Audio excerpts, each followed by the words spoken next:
1장 1절에 그 남편에 대한 소개, 또 가문에 대한 소개가 나오는데 읽었습니다만 한 번 더 보면 에브라임 산지 라마 다임 소빔에 에브라임 사람 엘가나라는 사람이 있었으니 그는 여로함의 아들이요 엘리우의 손자요 도우의 정손이요 수베 현손이더라 이렇게 돼 있습니다. 족보가 길다 이 말은 집안이 괜찮다 그런 뜻입니다. 집안이 굉장히 가문이 꽤 괜찮은 가문이다 이제 그런 뜻인데 이런 가문일수록 특별히 그 당시에 대를 이을 또 남아를 선호를 했는데 알다시피 한나 첫째 부인이 아이가 없었고 그래서 둘째 부인을 두게 됐습니다. 그랬음에도 남편은 첫째 부인에 대한 미안한 마음을 가지고 또 사랑하는 마음을 가지고 늘 위로하려고 했지만 성경에 보니까 첫째와 둘째 부인 사이에 심각한 갈등이 전개가 되고 있습니다.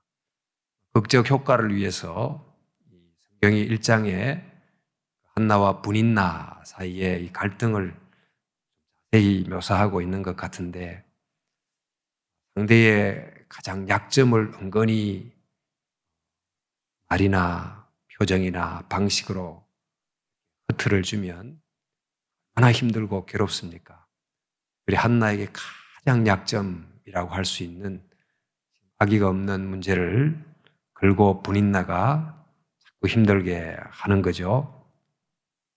근데 이제 이런 이야기로 왜 역사서를 시작하나 이 질문을 해야 됩니다. 지금 우리가 한 여인의 이야기를 읽고 있지만 오늘 이 성경은 사무엘 상하는 사사시대에서 왕정시대로 넘어가는 이스라엘 역사의 중요한 변곡점에 관한 역사인데 이 과도기 역사를 기록할 때 한나라고 하는 여인을 등장시키는가 또 그 여인의 가정에서의 여러 어려움도 있지만 불임으로 인해서 생긴 어려움을 통해서 이스라엘 역사를 시작하는가 우리는 성경이 가지고 있는 문학적 기법까지도 좀 볼 수 있으면 도움이 됩니다만 이 한나의 불임은 한 여인의 불행이기도 하지만 이것은 곧 그 당시 이스라엘의 영적 상황을 말해주는 사인이 되고 있습니다.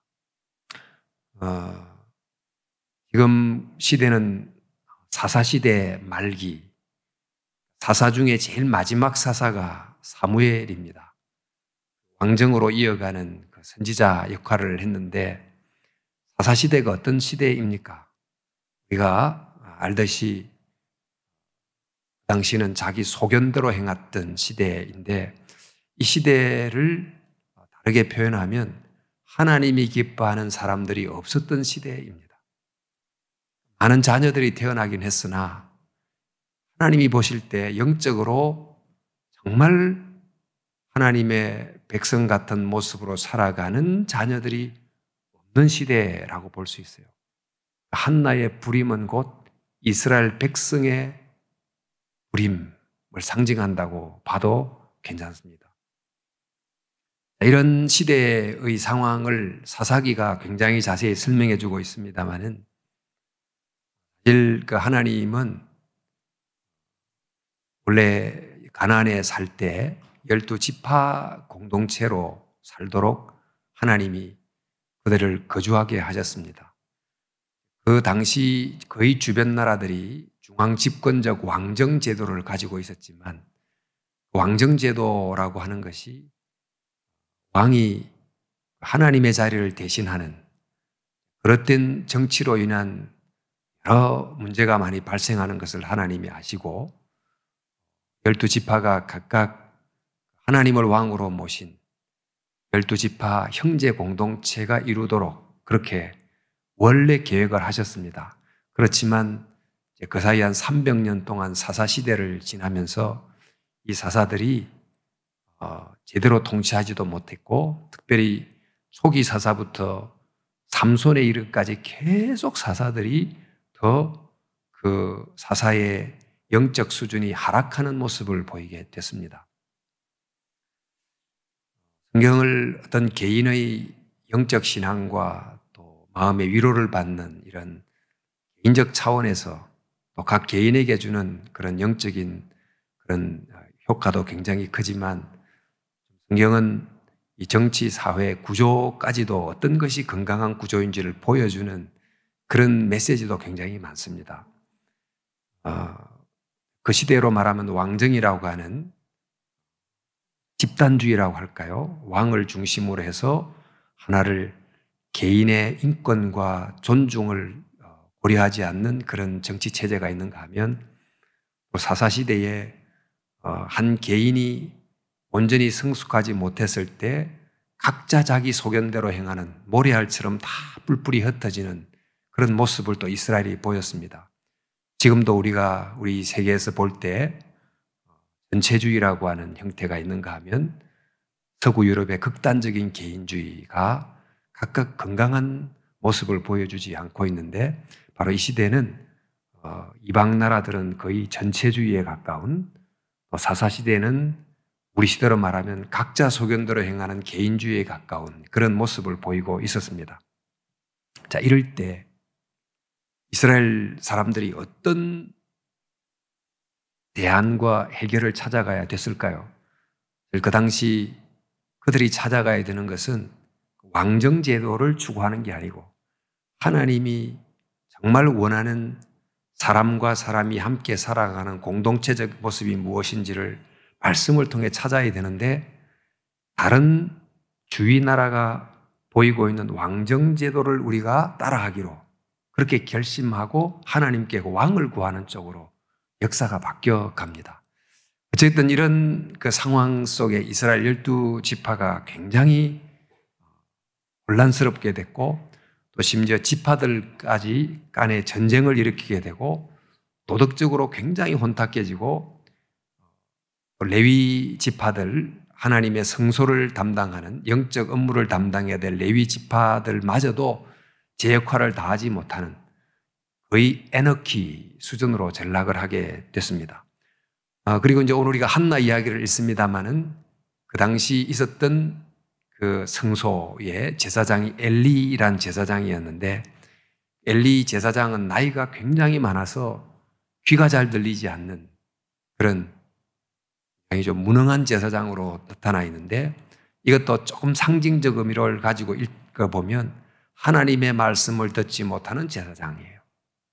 게다가 그 당시 제사장은 다 세습하게 돼 있는데 그 아들들은 얼마나 불경한지 성소에서 제사를 드리는 것을 정말 함부로 행하는 영적으로나 사회적으로나 완전히 거의 사회적 붕괴 형상이 있었던 것입니다.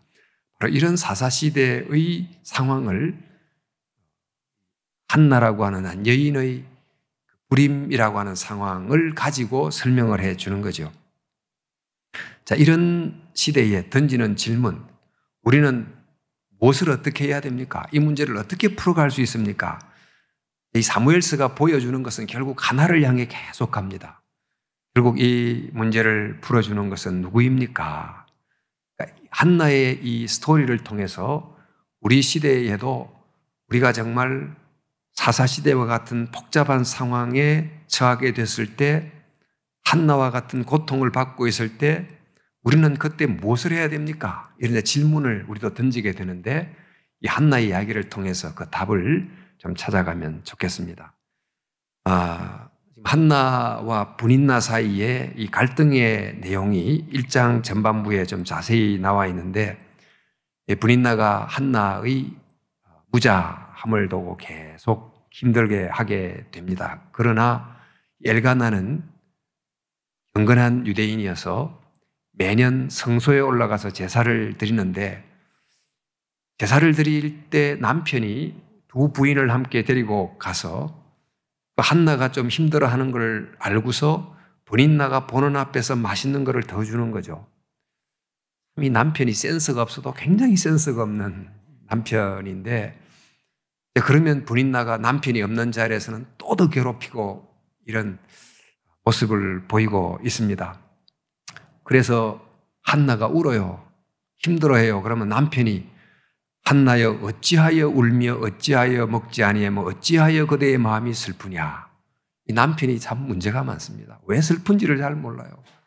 내가 분인나보다도 맛있는 거를 좀 더 줬는데 왜 슬픈지를 묻는 이 남편을 보면서 그 가정마저도 제대로 형성되지 못하다고 하는 이 사사시대의 총체적 문제를 이런 스토리를 통해서 보여주고 있습니다. 결국 남편에게 말해서 뭐 통하겠습니까? 이런 남편은 말해본들 마음만 답답할 텐데 이 한나가 결국 어떻게 하죠? 평소는 성소에 제사를 드리러 갔다가 슬픈 마음을 가지고 그대로 돌아오고 또 갔다가 돌아오고 이랬지만 한나가 이번에는 그렇게 하지 않고 성소에서 본인이 남아서 본인의 정말 이 문제를 제대로 아는 남편이 제대로 알아줍니까? 불인나가 대화가 됩니까? 하나님 외에는 내 마음의 내용을 토로할 곳이 없는 것을 알고 이제 하나님 앞에 자기의 내면을 쏟아내는 그런 기도를 하는 것입니다.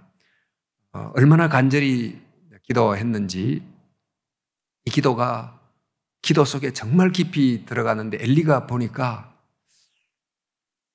술이 취했나 하고 생각이 들 정도로 정말 기도에 몰입한 모습을 보게 됐습니다. 괴로움이 너무너무 가득해서 그 성소에서 눈물을 쏟으면서 거의 자기를 몰아할 정도로 기도 속에 깊이 들어있는 한 여인의 기도를 들으면서 술이 취했다고 보는 이 엘리의 이 판단력, 왜 슬픈지 모르는 남편의 이런 태도나 기도하는 여인을 보면서 술이 취했다고 말하는 엘리 제사장의 모습이나 이런 모습들이 약간 희화화되게 느껴질 만큼 그 시대에 정말 영적으로, 가정적으로, 사회적으로 너무나 심각한 문제이다 하는 것을 기가 막힌 좀 문학적 기법을 가지고 표현해 주고 있습니다.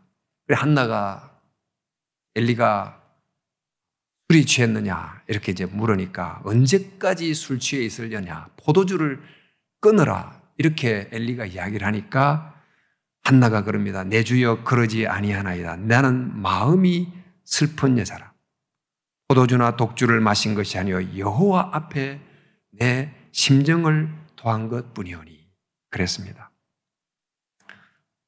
당시 이 성소의 제사는 엄숙한 제2의 순서를 따라서 제사를 드리는 것이고 그러다 보니까 정말 마음을 쏟는 그런 기도가 별로 없었던 것 같아요. 실제로 큰 행사에 가보면 순서를 맡은 분이 그 순서에 따라서 기도하고 우리 같으면 찬송하고 대표자가 대표 기도하고 의전적인 설교를 하고 마침 기도하고 이렇게 끝나잖아요. 그런데 정작 거기 참석한 성도들은 수많은 자기 문제를 안고 하나님 앞에 심정을 쏟아놓고 싶은 감정을 갖고 오는데 그럴 기회가 없는 거죠. 그러니까 참석한 그 예배를 드리러 오는 그 성도들과 예전 사이에 그 영적 갭이 늘 존재한 것입니다. 지금 우리도 이제 이거 우리의 이야기이기도 합니다. 예배를 드리러 왔어요.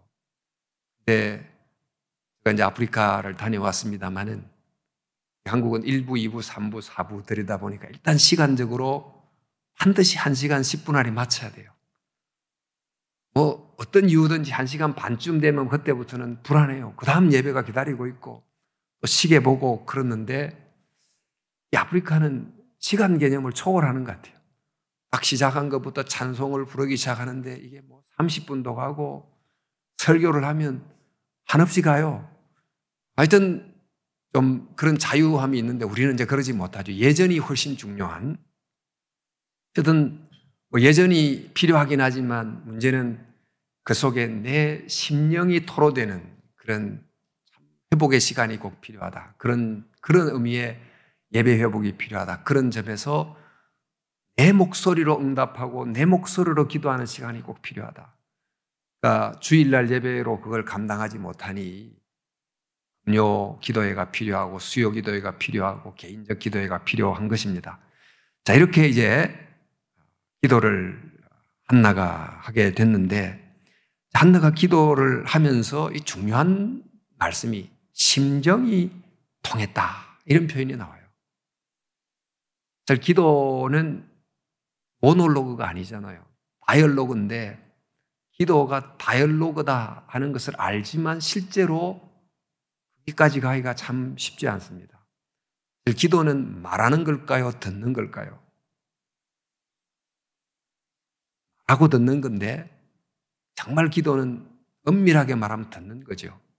하나님의 말씀을 들으려고 기도하는 거지 않습니까? 근데 대부분 말만 하고 듣지 못하는, 또 하나님 말씀을 들었는데 나의 응답으로 나의 결단을 표현하면서 기도하지 않는, 다이얼로그가 없는, 일방적으로 말하고 나는 응답하지 않거나 나는 부르짖는데 하나님의 말을 듣지 못하거나, 이런 일방통행적 소통이 많아요. 근데 이제 한나의 경우는 지금 아까 남편과도 일방통행이잖아요. 남편은 알지를 못해요. 왜 슬픈지를 몰라요. 엘리는 왜 이 여인이 이렇게 통곡하는지를 몰라요. 정말 소통이 일어나지 않는데 드디어 성소에서 기도를 하는데 심령이 통했다, 이렇게 되어 있어요. 우리가 바라는 기도의 이상형이 통하는 기도잖아요. 내 심정을 알아준다는 것을 내가 마음으로 느끼게 될 때, 내 기도를 하나님이 듣는다는 확신이 들 때, 그런 소통이 일어날 때 그 정말 기도가 되는 거죠. 그런데 이제 한나의 경우는 조금 살펴보면, 한나는 자기의 심정을 남편도 알아주지 못하고 엘리도 알아주지 못하는데 드디어 하나님이 알아주신 거죠. 하나님이 내 심정을 아신다. 그런데 한나는 뭘 알았을까요? 지금 한나가 너무너무 고통스러운 이런 마음을 하나님이 알아주셨는데, 기도하는 한나는 이 시대를 보면서 너무 괴로운 하나님의 마음을 안 거예요. 이게 이제 마음이 통한 거예요. 그러니까 자기가 혼자 괴로워서 하나님 앞에 찾아갔는데, 이 사사시대를 보면서 하나님은 한나가 지금 자기 상황 때문에 고통스러운 것처럼 하나님도 사사시대를 보면서 마음이 고통스러운 것을 알게 됐다는 거예요. 그래서 하나님이 한나에게 기도의 응답을 줍니다. 그 기도가 바로 너에게 아들을 준다는 응답을 주죠. 아들을 주는 응답을 받았을 때 그 응답을 받고 한나가 어떤 방식으로 서원을 하느냐면, 하나님, 내게 아들을 주면 이 아들을 나실인으로 바치겠다고 서원을 해요. 저는 이제 이 한나의 기도 속에서 아까 말씀드린 것처럼 한나의 고통의 마음과 하나님의 시대를 향한 안타까운 마음의 접점이 그곳에 있다고 생각이 드는 거죠. 나실인이 어떤 존재입니까? 나실인은 당시 하나님이 12지파 중에 레위 지파를 하나님을 섬기는 제사장 지파로, 또 성전을 섬기는 지파로 정해놨는데, 혈통적으로 레위 지파로 태어났다고 해서 마음으로 정말 주님의 성전을 섬기겠다 마음이 자동적으로 생기는 건 아니에요. 지파는 레위 지파인데 나는 그 일이 싫은 사람이 있는 거예요. 그런 억지로 그 사람을 데려다가 하나님의 성전을 섬기게 하면 그 성전 일이 제대로 되겠습니까? 그런데 그 시대 가운데 비록 레위 지파로 태어나지는 않았지만 내가 하나님의 성전을 섬기겠다, 즉 주님의 일을 위해서 자기를 드리겠다는 사람이 있으면 레위 지파와 상관이 없이 일정한 서약을 거치고 아실린으로, 즉 성소에 일하는 믿음의 사람으로 일할 수 있도록 제도를 마련해 놓은 거예요. 그러니까 누구든지 하나님의 일을 위해 자기를 드리려고 하는 사람에게 길을 열어놓은 게 바로 나실인 제도거든요. 이게 에브라임 지파예요. 에브라임 지파인데 그의 아들 사무엘이 레위인 역할을 하게 된 거예요. 그러니까 왜 지금 한나가 그 애지중지하던 아들을 자기 품에 안고 키우면 좋은데 왜 하나님께 바칩니까? 한나 자기가 자기의 상황 때문에 고통하던 것 이상으로 그 사사시대 때문에 고통하는 하나님의 마음을 알고, 하나님, 내 아들을 이 시대를 고치는 당신의 일꾼으로 제가 드리겠습니다 하고 바친 거예요. 그러니까 우리가 이제 기도를 할 때 주님의 뜻을 안다고 한 것은 사실 좀 막연하죠. 내가 주님의 뜻을 안다. 그럼 주님의 뜻이 뭘까?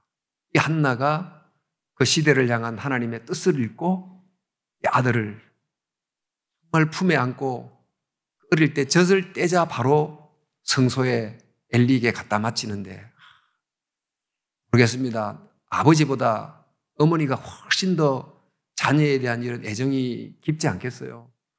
아기를 어릴 때 그냥 참 두고 온다는 게 쉽겠습니까? 그러나 이런 마음이 통하는 기도가 바로 이런 결과를 낳게 됐다고 생각이 됩니다. 그런데 이제 이런 기도를 드리고 한나가 아기를 젖될 때까지 품에 안고 있다가 드디어 아기를 데리고 성소에 갔는데 성소에 갈 때 그때 그가 찬가를 불러요. 한나가. 그러니까 이 사무엘서 1장에는 처음에는 자기의 상황 때문에 분인나 때문에 남편 때문에 애가를 부르다가 아기를 놓고 그 아이를 성소에 맡기고는 그때 찬가를 불러요. 찬가를 부르는데 찬가가 어떤 내용이냐? 찬가가 그냥 개인적 자원이 아닌 정말 개인적인 어려움을 극복하고 넘어선 하나님이 이 아이를 통해 이루실 그 내일을 생각하는 훨씬 범위가 넓은 비전을 가진 찬양을 부르기 시작해요. 이게 이제 한나의 찬가예요.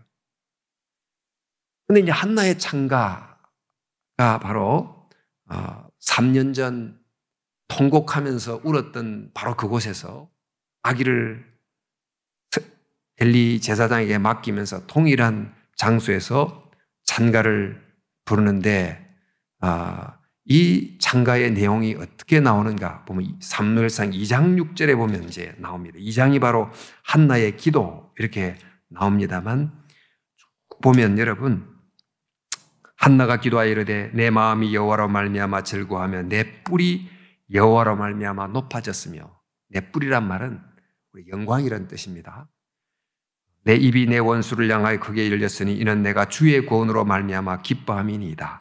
6절 말씀 여호와는 죽이기도 7절 말씀 여호와는 가난하게도 하시고 부하게도 하시며 낮추게도 하시고 높이기도 하시는도다. 가난한 자를 진토에서 일으키시며 빈궁한 자를 그름더미에서 올리사 귀족들과 함께 앉게 하시며 영광의 자리를 차지하게 하시는도다.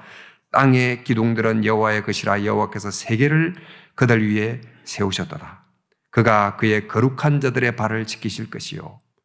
이 찬가의 내용이 그저 한 여인이 내 마음의 위로를 받았습니다. 하나님 감사합니다. 이런 차원이 아니고 정말 무너진 이스라엘을 회복시키는 하나님의 내일을 노래하는 그런 찬가예요.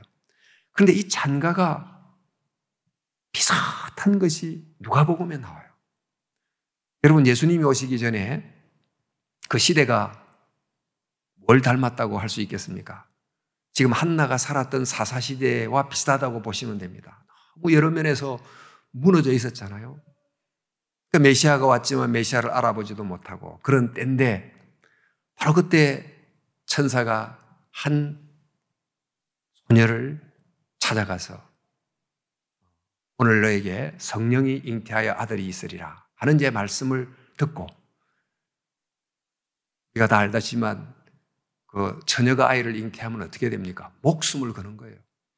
목숨을 거는 자기를 드리는 헌신을 하게 되죠. 그래서 예수님이 태어나지 않습니까? 근데 예수님을 잉태하고 마리아가 불렀던 유명한 찬가가 뭡니까? 매그니피카트라고 하는 시작되는 그 유명한 찬양. 내 영혼이 주를 찬양하며 내 마음이 내 하나님 내 구주를 기뻐하였으면 내 그 여종의 비천함을 돌보셨습니다. 능하신 이가 큰 일을 행하셨으니 교만한 자를 흩으시고 비천한 자를 높이시고 줄이는 자를 좋은 것으로 배불리시다. 한나의 노래와 거의 흡사해요. 여러분 한나가 그 어려움 속에서 아기를 잉태하고 사무엘을 바침으로 사사시대 같은 혼돈의 시대를 회복시켜 마침내 그 시대를 다시 회복시키는 다윗 왕을 만드는 하나님의 도구가 되지 않습니까? 같은 정말 어려운 상황 속에서 마리아가 자기의 아이를 하나님께 바침으로 하나님 통해서 정말 인류 구원이 이루어지는 역사가 일어나는 것입니다. 이런 걸 통해서 하나님이 어떻게 일을 하시나? 하나님은 이런 한나와 같은 또 마리아와 같은 그 시대의 아픔을 온몸으로 느끼는데 그것을 가지고 하나님 앞에 갔다가 이런 일을 통해서 하나님의 마음을 알고 자기를 헌신하는 그 한 사람 한 사람을 통해서 하나님의 역사가 이루어진다 하는 것을 우리에게 깨닫게 해줍니다. 오늘 우리 시대는 정말 여러모로 참 힘든 시대입니다. 코로나, 기후위기, 우크라이나 전쟁도 있지만 지금 한국에서 정의당이 발의를 해서 여러 해 동안 추진하려고 하는 포괄적 차별금지법이라고 하는 바로 그 입법화 운동 속에도 사실 차별을 금지하자, 이것은 기독교가 주장했던 가치이고, 생각해보세요. 이슬람이 남녀 차별을 절폐하자 그랬습니까? 어린이의 인권을 존중하자 어디 종교가 그랬습니까? 기독교가 다 한 거예요. 기독교가 다 그랬습니다. 양성평등 다 기독교가 주장한 거예요. 근데 지금 훨씬 상황이 복잡해졌죠. 이제 이 시간에 말씀드릴 수가 없지만은 이른바 이제 동성애 문제를 포함한 복잡한 이제 이슈가 이것과 맞물려 들어오면서 정말 이것이 차별 금지와 어떤 관계가 있는지 굉장히 좀 복잡한데, 이 부분을 정확하게 이해하는 국민들이 별로 없기도 하고, 또 이로 인해서 파급될 그 사회적인 가정 파괴의 여러 현상이 좀 보이는 것 같아요. 그러니까 이걸 보면서 우리 사회도 정치적으로는 완전히 이렇게 갈라져 있기도 하고, 지금 전 세계가 쪽으로 이렇게 갈라져서 싸우고 있고, 또 경제적으로는 더 극이 벌어지고 있고, 또 이런 가정 문제로 정말 여러 형태로 힘들어지는 등등의 상황은 지금 이 시대의 사사시대와 내용만 좀 다를 뿐이지 비슷하다고 볼 수 있지 않겠습니까? 예수님이 오셨을 바로 그 유대 1세기 때 그 시대도 얼마나 어둡고 힘든 시대였습니까? 그 시대와 유사하다고 할 수 있을 것입니다. 이런 때 누가 필요합니까? 사실 한나가 필요한 거예요. 마리아가 필요한 거예요. 기도하는 사람이 필요한 거예요. 한나의 정말 핵심이 뭡니까? 한나는 자기 문제 때문에 괴로워하다가 그것으로 기도해서 응답받았다. 그 이야기로 끝났으면 이 성경에 나올 만한 인물은 썩 아니라고 봐요. 근데 자기 문제로 고민하며 기도하다가 나보다 더 가슴 아파하는 하나님의 심정을 한 거예요. 그래서 아들을 바친 거예요. 지금 그 1세기 때 너무너무 힘든 상황 속에 처녀가 잉태를 하면 죽을 수 있는데 이 시대를 향한 메시아를 보낸다 그러니까, 이 시대를 구원하는 메시아를 보낸다고 하면 나를 드리겠습니다 하고 마리아가 드린 거거든요. 목숨을 드린 거거든요. 그래서 1세기 때 메시아가 온 거잖아요. 만약 마리아가 노 했으면 마리아가 아닌 다른 사람을 통해서 됐겠죠. 지금 우리 시대에도 사실 우리도 아프지요. 우리 모두가 다 아파요. 힘들고 고통스럽고 어렵고. 그런데 우리만 아플까요? 하나님이 이 시대를 보면서 마음이 아프실까요? 아프지 않으실까요? 하나님이 마음이 아프실 거다. 하나님의 아프신 마음을 생각하고 나의 이 시대 속에서 겪는 고통과 이 시대를 보면서 느끼는 하나님의 고통이 통하는 기도, 그 기도가 역사를 이룬다. 지금 우리가 정말 개인적인 문제를 가지고 주여 내 어려운 문제를 풀어줘서 이런 기도도 필요하겠지만, 이 시대를 보면서 주님 너무 마음 아프시지요. 교회를 보세요. 정치를 보세요. 이 세계를 보세요. 지금 사람들이 정치가라고 하는 나서는 세계 큰 강대국의 지도자를 한번 보세요. 얼마나 주님 마음이 답답하십니까? 라고 하면서 기도하면 우리는 모르지만 사무엘과 같은 누구를 통해서 이 시대에 어떤 길을 통해서 길을 열어주실 것이다. 만약 사무엘이 없었다면 어떻게 됐을까요? 사사시대 이후 이스라엘 백성이 그 다음 단계로 그나마 존속이 됐을까요? 아마 모르겠습니다. 예수님이 오지 않았으면 어떻게 됐을까요? 그런데 이 놀라운 구원자가 결국 한나와 같은 기도자를 통해서 하나님의 심정을 아는 마음을 가지고 간절히 기도했던 그 누군가를 통해서 오는 거예요. 그러니까 우리가 지금 이 기도합니다. 우리의 기도가 무슨 큰 역할이 있겠나 싶지만 우리 나라를 보면서, 한국 교회를 보면서, 우리 교회를 보면서, 우리를 보면서 안타까워하시는 하나님의 마음을 안고 기도하면 그 기도를 통해서 하나님의 역사하심이 일어날 수 있다. 그런 점에서 더 많이 기도가 필요한 때라고 생각이 됩니다. 엘리가 성전에서 간절히 기도해야 되는데 그저 비둔한 몸을 가지고 의자에 앉아있고 무감각하게 있는 그런 엘리의 모습과 같이 영적 감각을 다 상실한 교회로 존재하지 말고 하나님의 아픈 마음을 안고 한나처럼 정말 마음을 쏟아놓고 기도하는 그런 기도의 용사가 되면 좋겠습니다. 부족하지만 그런 은혜를 입고 기도하는 저와 여러분이 되기를 간절히 바랍니다.